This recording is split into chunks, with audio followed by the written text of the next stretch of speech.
रूप से इस समय शत्रु प्रदर्शित किया जा रहा है, चाहे आधुनिकता का माना जाए, चाहे उन्हें सनातन धर्म का ही क्यों ना माना जाए, चाहे उन्हें अन्य विशेष धर्म संप्रदायों से कहा जाए, इसके लिए समाधान क्या है? ऐसा तर्क क्या दिया जाए कि वो निरुत्तर? बैठिए।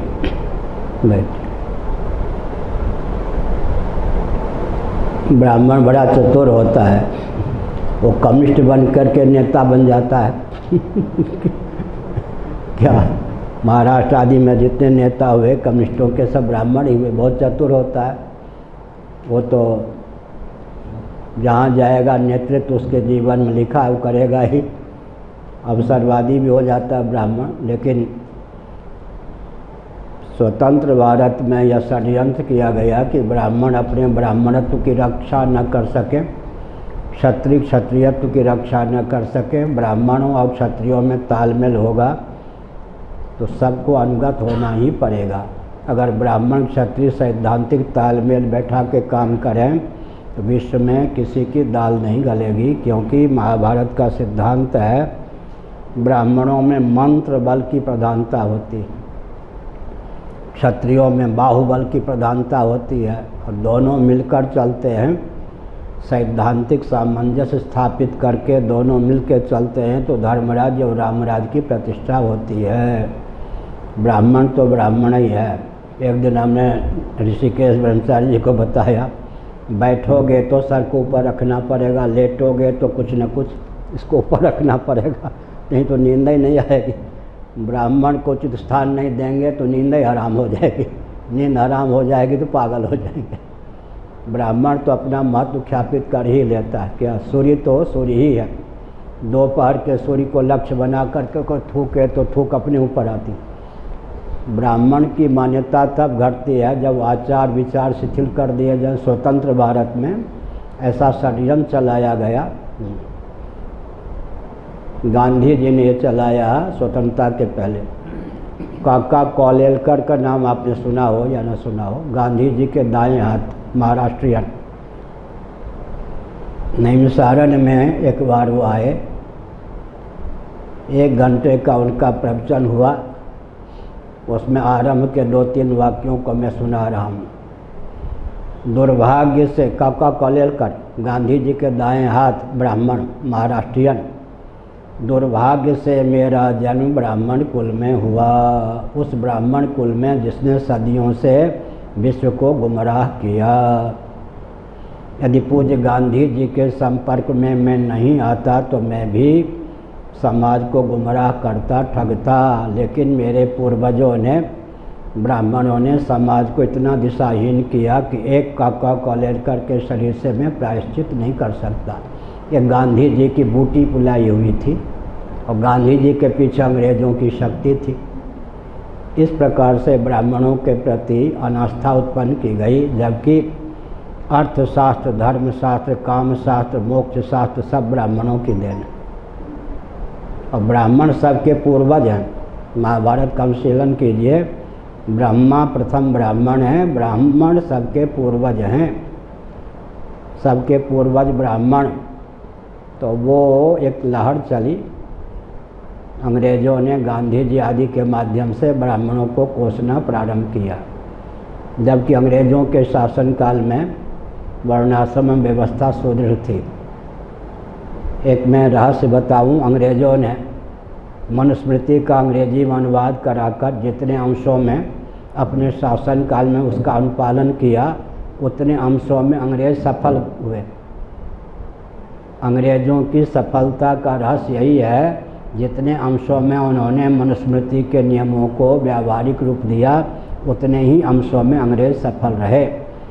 आज जो विश्व में, भारत में विसंगति है, असफलता ही असफलता है, मनु को न मानने के कारण। मनु का अर्थ क्या होता है? मंत्र। मनु का अर्थ होता है मंत्रार्थविद। मनु का अर्थ होता है मंत्रार्थ दृष्टा, मंत्र दृष्टा, मंत्र और मंत्रार्थविद का नाम मनु है। मनु को जो नहीं मानेगा वो तो लौकिक पारलौकिक उत्कर्ष और परमात्मा की प्राप्ति का मार्ग प्रशस्त नहीं कर सकेगा।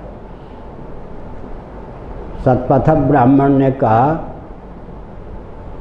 कि जो कुछ मनु ने लिखा है वो भेषज है, उसका पान करने पर, पालन करने पर ही उत्कर्ष हो सकता है।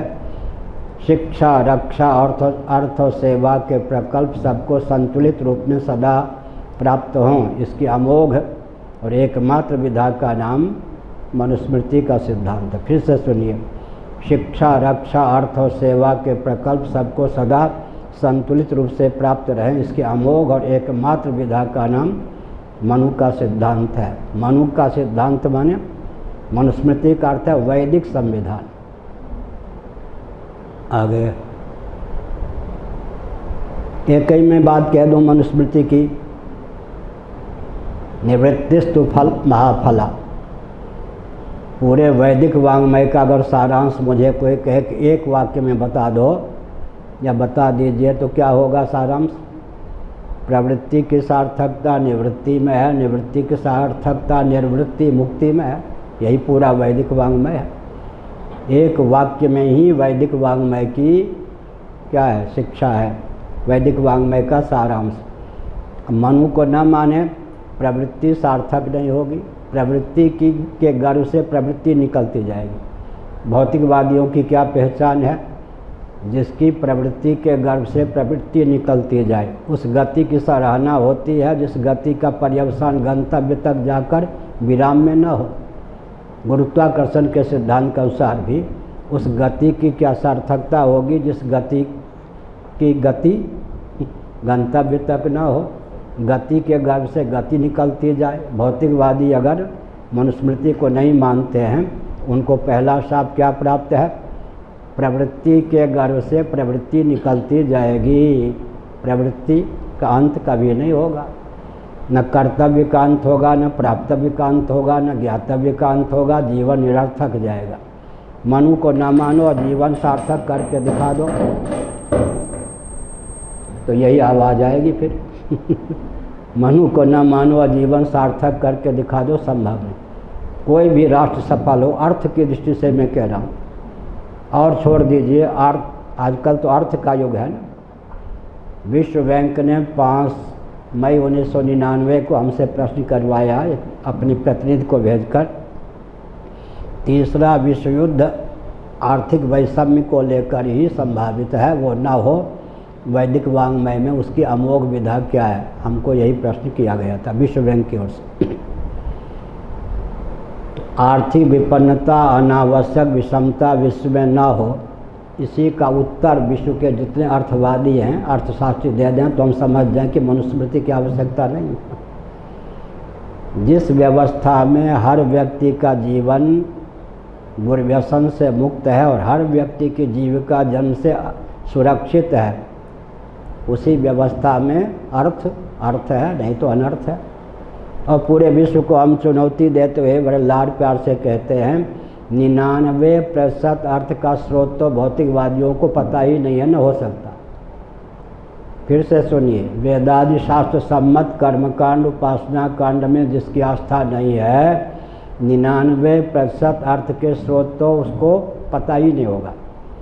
99% अर्थ के स्रोत का परिज्ञान वेदादि शास्त्रोक्त कर्मकांड उपासना कांड के माध्यम से ही संभव है।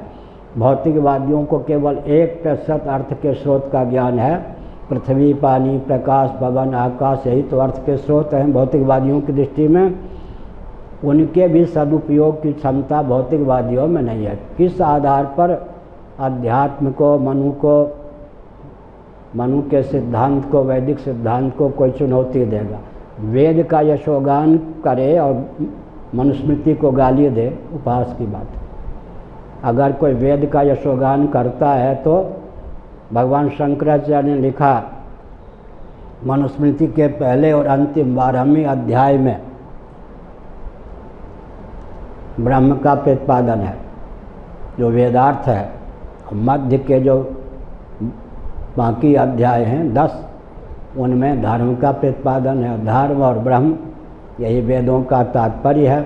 वेदों को न माने, मनुस्मृति को न माने, वैदिक संविधान को न माने तो धर्म और ब्रह्म रहित, जिसके जीवन में धर्मनिष्ठा नहीं, भगवत भक्ति रूपा ब्रह्मनिष्ठा नहीं, उसका जीवन कभी सार्थक हो नहीं सकता है। आगे कोई